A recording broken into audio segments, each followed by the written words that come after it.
What's up, guys? Figured I'd do a follow-up video to the LED install on the Lexus LX470.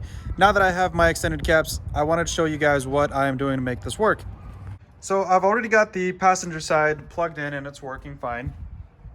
Now I am working on the driver's side, and to work on the driver's side, as I stated in my previous video, and I'll go ahead and insert the link to my previous video as well in the description down below. But like I said, we have to remove the battery. It's just two 12mm bolts. There's my battery right there. And then we've got the cap. So I thought that I could just snip the wires up here and just pull them out, but there's some kind of like insulation and you can't just pull the wires out. So I basically just cut them right here, or pulled them a little bit and then cut them. But if we look at this, right? So this is the two wires that got cut from there. This would usually be, let's see, let's try not to be upside down. This harness right here, where is it at? Would be hooked up underneath this, underneath that assembly like that. And to remove this, you pretty much have to squeeze on these tabs right here. So you squeeze on these tabs, or you take a screwdriver and you just kind of like pry into one side and then pull that out, and then you could twist this around and then pry on the other side and pull it out. It comes out fairly easily. But now that we have this exposed, let me show you guys what I'm about to do. Alright guys, so the first thing I did with the extended cap was I went ahead and I put the cap on, and then I figured out where the bottom was. Basically held my finger on it, took it out. When I took it out, I went ahead and drilled a hole in the bottom.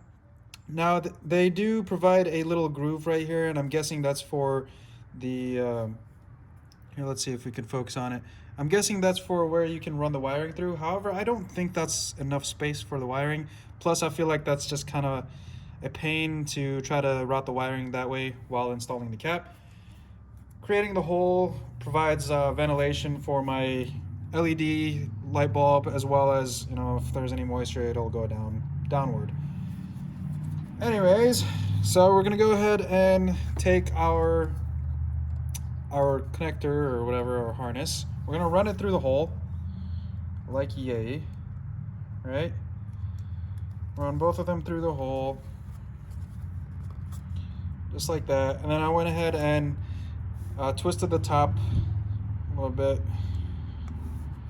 And then I grabbed my female connectors that I ordered off of Amazon, and I'll insert a link in the description down below. I'm gonna go ahead and install one on each end. I never used to know this, but these right here are what you use to crimp these style crimpers or whatever. I don't want to have to get all into it, but basically how we're gonna do it is, you see that hump right there, that's going to go underneath this this female connector like that, and then with the wire inside, we're gonna go ahead and crimp it down. Let's see if we could do one on camera. So we'll go ahead and grab our ground, run our wire through it like that, right there. So you guys can see that. Go ahead and firmly press it down. All right, there we go. And if you see on the back, there should be a divot on the back here that going inward, and we should be good to go.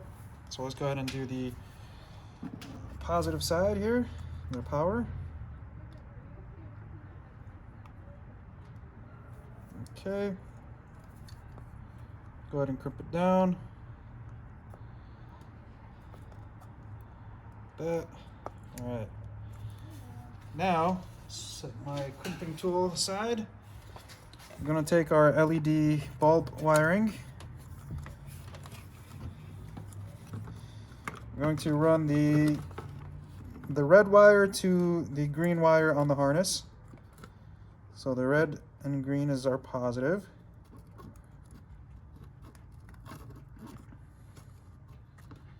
And our ground will be the black.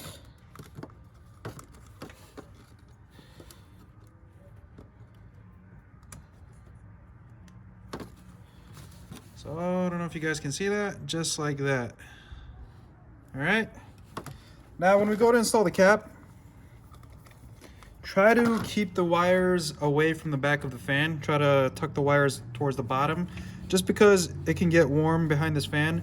And I'm pretty sure this wiring could handle the heat, but just play it safe. So we'll try to tuck this stuff underneath the light bulb. I'm sorry my hand's blocking the way, but kind of illustrating what I'm doing as I'm doing it.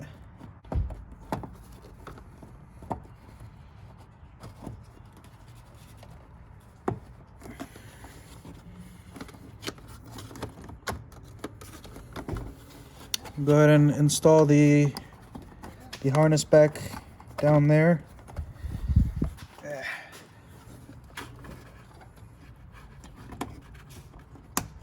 Just like that. So one other thing I want to talk about was the 9005 DRL, or daytime running light / high beam lights. I decided to switch back to the standard style halogen just because I do like having a DRL.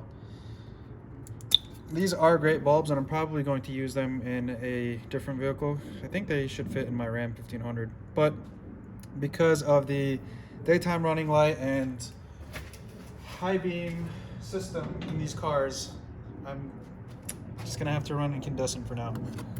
All right guys, once you're done, go ahead and hook up your battery, verify that it works, and call it a day. Thank you guys for watching, and we'll see you guys in the next video.